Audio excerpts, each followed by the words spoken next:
آج شام پاکستان اور افغانستان کے درمیان 48 گھنٹوں کے لیے فائر بندی ہو گئی۔ پاکستان نے سیز فائر کے لیے رضامندی افغان طالبان کی درخواست پر کی ہے۔ پاکستانی دفتر خارجہ نے سیز فائر کی تصدیق کرتے ہوئے کہا کہ اب دونوں فریق جو ہیں تعمیری بات چیت کا آغاز کریں گے اور مسائل کا مثبت حل تلاش کرنے کی مخلصانہ کوششیں کی جائیں گی۔ لیکن فائر بندی سے پہلے پاکستانی فوج نے افغان طالبان کی بلا اشتعال کارروائیوں کے رد عمل کے طور پہ تصادم کی آنچ کو ذرا بڑھاتے ہوئے افغان طالبان اور ان سے منسلک دہشت گردوں کے اڈوں کو تاک تاک کر نشانہ بنایا۔ پاک فوج کی کارروائیوں میں صرف نوشکی میں 200 سے زیادہ طالبان ہلاک کیے گئے۔ پاکستان نے طالبان کی کئی چوکیوں پر بھی قبضہ کیا اور یہی نہیں، کابل اور قندھار میں افغان بٹالین نمبر 4 اور بارڈر بریگیڈ نمبر 6 کو بھی تباہ کر دیا۔ ان کارروائیوں میں بھی درجنوں طالبان کارندے وہ ہلاک ہوئے۔ اس کے علاوہ مہمند میں 30 اور ابا خیل کے علاقے میں 7 دہشت گردوں کو ہلاک کیا گیا۔ اسی پس منظر میں فیلڈ مارشل عاصم منیر صاحب نے صدر زرداری صاحب سے ملاقات کی اور انہیں ملک کی اندرونی اور بیرونی سیکورٹی صورتحال اور افغان طالبان کی جارحانہ کارروائیوں سے آگاہ کیا۔ عام سوال یہ کہ کیا آپ کابل اور اسلام آباد 48 گھنٹوں پر محیط سیز فائر کا فائدہ اٹھا کر پائیدار امن کی طرف معاملات کو لے جا سکتے ہیں؟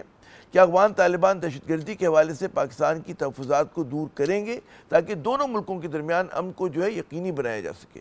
بات کرنے کے لیے ہمارے ساتھ موجود ہیں لیفٹیننٹ جنرل ریٹائرڈ معین الدین حیدر صاحب، سابق وزیر داخلہ، اور آصف درانی صاحب، سابق سفارتکار اور سابق معاون خصوصی برائے افغانستان۔ ہمارے دونوں ہی مہمانوں کو افغانستان کے امور کے حوالے سے بڑا ایک وسیع تجربہ ہے۔ معین صاحب، میں آپ سے آغاز کرتا ہوں۔ یہ معاملہ بہت سے پاکستانیوں کو سمجھ میں نہیں آ رہا کہ افغان طالبان یک اتحادی سے مد مقابل کیسے بن گئے اور معاملہ اس حد تک کیسے بگڑ گیا کہ باقاعدہ بات تصادم تک جا پہنچی ہے۔ دیکھیے، چھوٹے موٹے اسکرمشز تو چلتی رہتی تھی سوویت یونین کے اٹیک سے پہلے بھی، جی، لیکن سوویت یونین کے اٹیک کے بعد پھر ملا عمر کا جو دور تھا اس میں پاکستان میں ہر قسم کی کارروائی افغان طالبان کے سوائل سے نہیں ہوتی تھی۔ Mullah Omar wanted to support Pakistan and see کہ پاکستان میں اس قسم کی گڑبڑ کوئی جا کے نہ کرے۔ لیکن میرے خیال سے دل میں جو ان کے فرق آیا ہے وہ جب ہم نے پرویز مشرف صاحب نے وار آن ٹیرر پر جو ہم شامل ہو گئے اور اپنا ہوائی اڈے بھی دے دی جہاں سے افغانستان پہ اٹیک ہوتے رہے، تو وہ ان کے دلوں میں جو بال آیا ہے اس وقت سے آیا ہے کہ مسلمان ملک ہوتے ہوئے، برادر ملک ہوتے ہوئے چھوٹے موٹے جھگڑے تو ہمارے تھے، لیکن یہ پاکستان نے امریکہ کو جو مدد کیا نیٹو کنٹریز کو، اس کے بعد سے پھر یہ جھگڑا جو ہے دلوں میں فرق بیٹھا ہے تھوڑا۔ اچھا، تو اس میں کہا ہی جاتا ہے آصف درانی صاحب کہ ٹھیک ہے، جیسے کہ جنرل صاحب کہہ رہے ہیں کہ جی جو مشرف صاحب کے دور میں حکمت عملی تھی، لیکن ساتھ ساتھ پاکستان نے ساتھ بھی بہت دیا تھا افغان طالبان کا کہ جو پین اسلامسٹ دہشت گرد تھے ان کے خلاف پاکستان کارروائی کر رہا تھا، افغان طالبان کو کافی حد تک بچا کے بھی رکھا تھا۔ اور مشرف صاحب کو یہ آرگیومنٹ ہوا کرتا تھا کہ جی نیگوشیٹڈ اگر سیٹلمنٹ کرنا ہے تو افغان طالبان سے کرنا ہے، تو یہ بھی پاکستان کا کردار رہا۔ اور آل تھرو دا وار مطلب ہے کہ پاکستان کے خلاف سلالہ جیسی کارروائی ہوئی نیٹو فورسز کی، تو پاکستان نے بڑا دامے درمے سکھنے ساتھ بھی تو دیا ان کا۔ جی دیکھیے، دو آسپیکٹ ہیں۔ ایک یہ ہے کہ 9/11 جب ہوتا ہے تو اس میں جو U N security council resolution 1368 and 1373 under chapter 7 adopt ہوئی، جس کا مطلب یہ تھا کہ جو ٹیررسٹ ایکٹ ہوئے ہیں ان کو پنش کیا جائے۔ تو اب اس میں پاکستان کے پاس کوئی راستہ ہی نہیں تھا۔ ہم چاہتے نہ چاہتے، جنرل مشرف چاہتے نہ چاہتے، ان کو ان ریزولوشن کو امپلیمنٹ کرنا تھا۔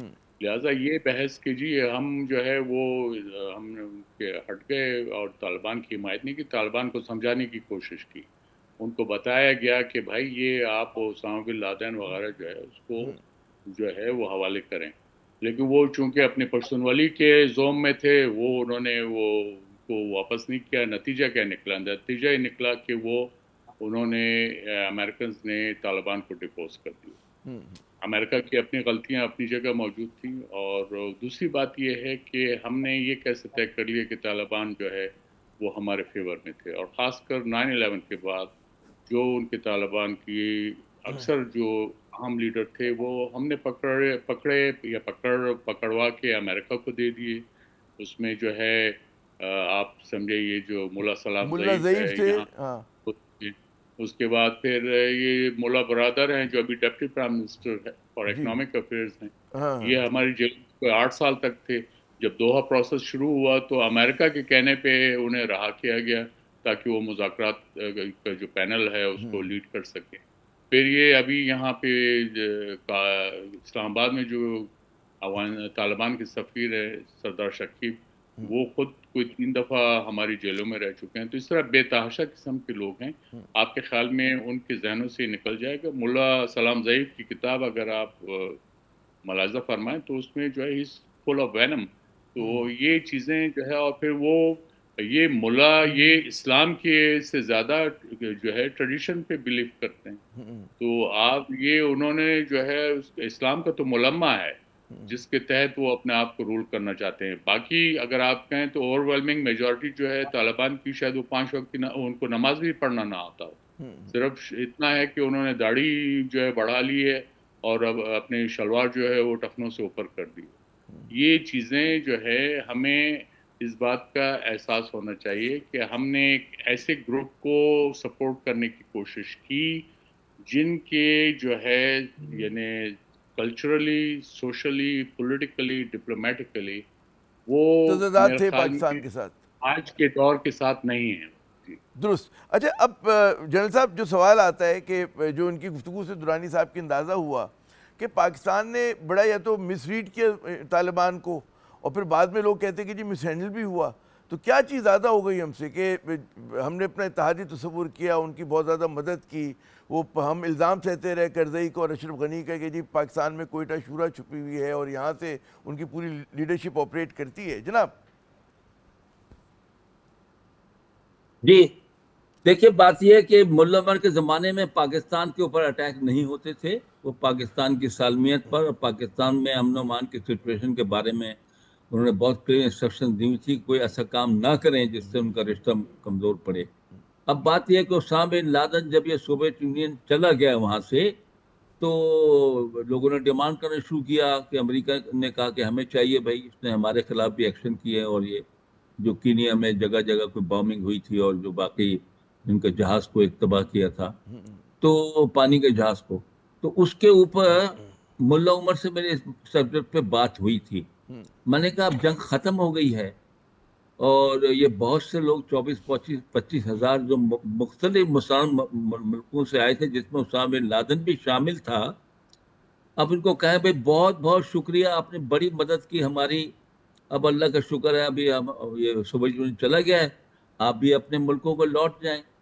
انہوں نے کہا نہیں، یہ تو ہم نہیں کر سکتے کیونکہ یہ ان لوگوں نے تو اپنی، بہت سے لوگ یہاں شہید ہو گئے، بہت سے لوگوں نے یہاں شادیاں کر لی ہیں، اور یہ ہم انہیں کیسے دے دیں. پھر انہوں نے ایک مثال دی کہ 8 آدمی جو ایجپٹ کو بلانگ کرتے تھے اور یہاں پر ہمارے ساتھ وہ سوویت یونین کے خلاف لڑتے رہے، وہ اپنے ملک جب واپس گئے تو 8 کے 8 کو ایئرپورٹ کے اوپر یہ گولی مار کے ہلاک کر دیا گیا.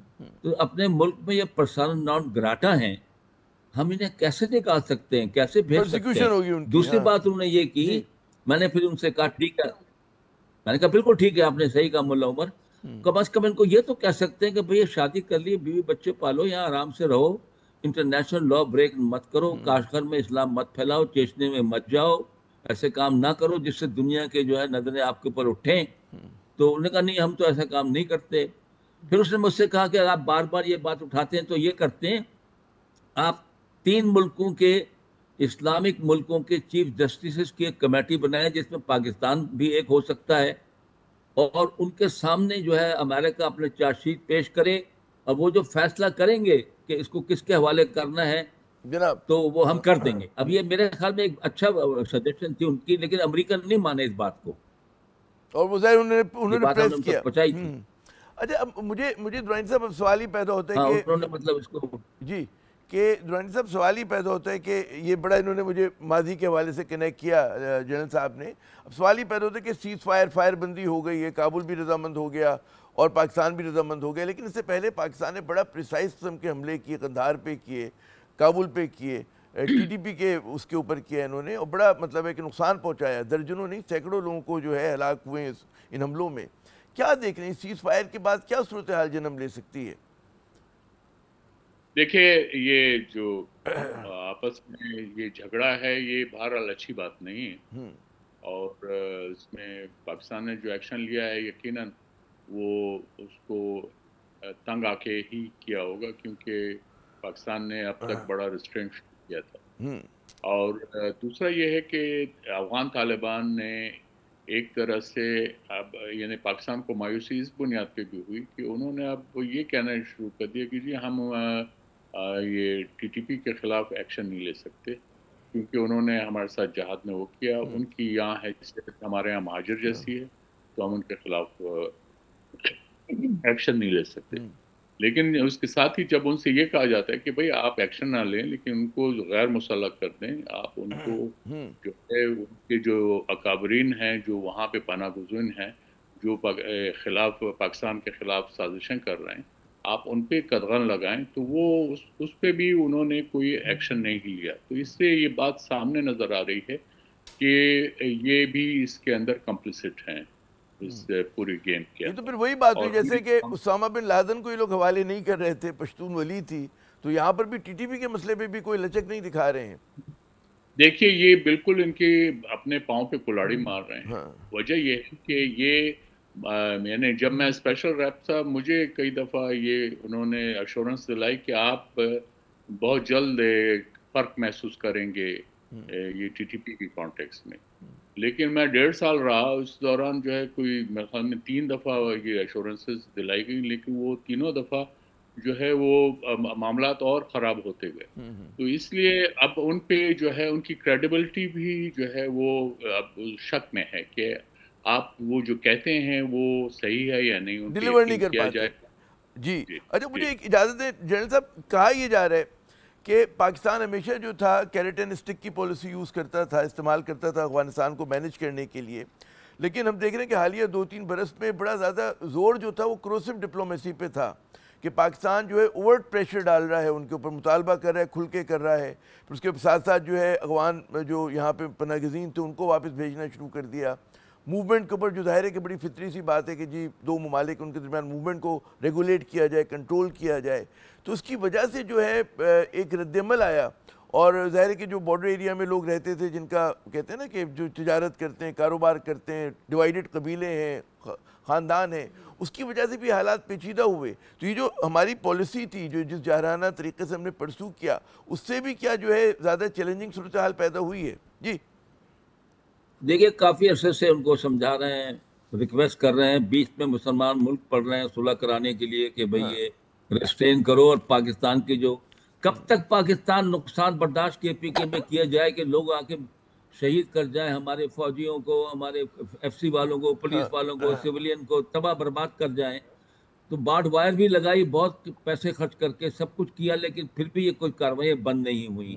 دوسری بات یہ کہ یہ ہمارا تو مطلب اس میں کوئی شک کی بات نہیں ہے، ہماری آئی ایس آئی اور انٹیلیجنس کا یہ کنسیڈرڈ اوپینین ہے کہ یہ ہندوستان کی شے پہ یہ کام کر رہے ہیں. اٹ از ناٹ دس کہ خالی ٹی ٹی پی جو ہے وہ اٹھ کے آتی ہے، ان کو پتہ ہے ان کی جان جاتی ہے اگر یہاں سے ان کے خلاف کارروائی ہوتی ہے تو، لیکن وہ رسک اس کے لے رہے ہیں کہ ان کو پیسے مل رہے ہیں وہاں سے، اور وہ ان کے ساتھ کولابریٹ کر رہے ہیں. ابھی بھی وہیں پر گئے ہوئے تھے متقی صاحب اتنے دنوں کے لیے. تو دوسری بات یہ کہ جس طرح آصف صاحب نے کہا کہ ہم نے کہا ڈسارم کر دو، ان کو پاکستان کے نزدیک سے لے کر دور ڈیپ لے جاؤ اپنے ملک میں جہاں سے یہ پاکستان کے خلاف حملے نہ کر سکیں. ان کو ساری باتیں بتائیں کہ یہ آپ روک دیں، پاکستان جو ہے بہت نقصان اٹھا رہا ہے، تو ہم کب تک اٹھائیں گے یہ، تو مجبوراً پھر یہ اسٹیپ اٹھانا پڑا.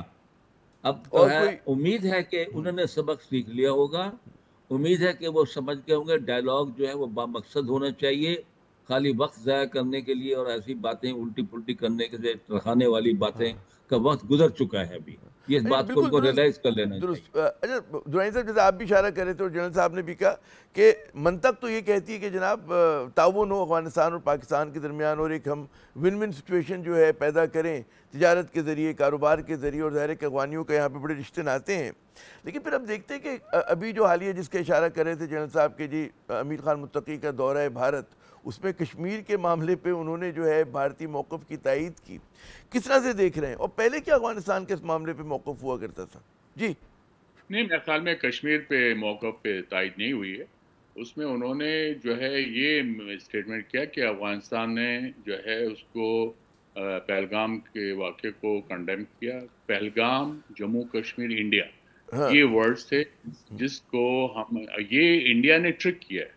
اور اچھا آپ یہ جو ہے طالبان جو ہے وہ اتنے جو ہے ڈپلومیٹک نائسٹیز اور انٹریکیسز کو سمجھتے نہیں, تو انہوں نے جو اس کو اسی طرح سے یہ لینگویج کو جانے دیا ہے. تو ہاں لہٰذا طالبان کو آپ یہ ایکسپیکٹ کریں کہ ان کی وہ جو ہے یہ اس طرح کی جو ہے ڈپلومیٹک جو ہے کیمکری اس میں وہ شاطر ہوں گے, ایسا نہیں ہے.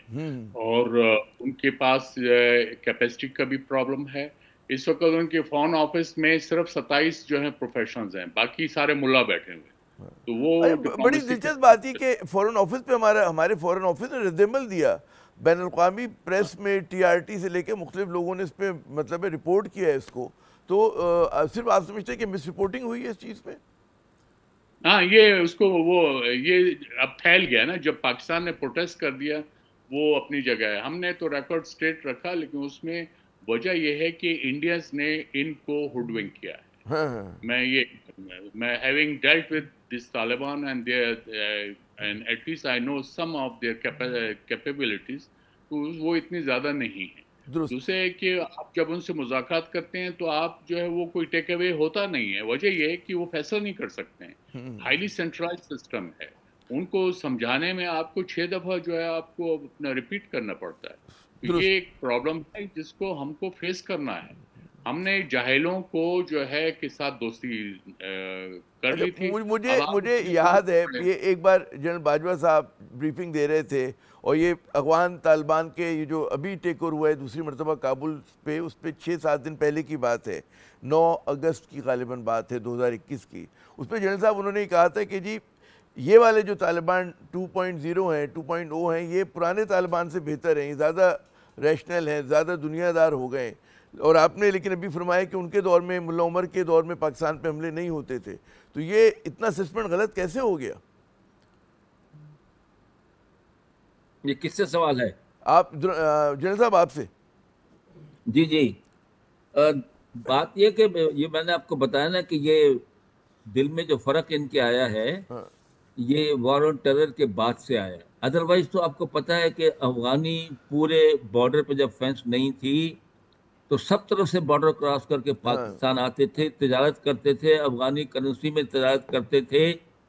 یہاں انہوں نے آئیڈینٹی کارڈ بنا لیے, پاسپورٹ بنا لیے, پاکستان کے جائیدادیں خرید لی, ہوٹل کھول دیے, کاروبار کرتے تھے, بہت کچھ سے آنا جانا سب کچھ لگا رہتا تھا.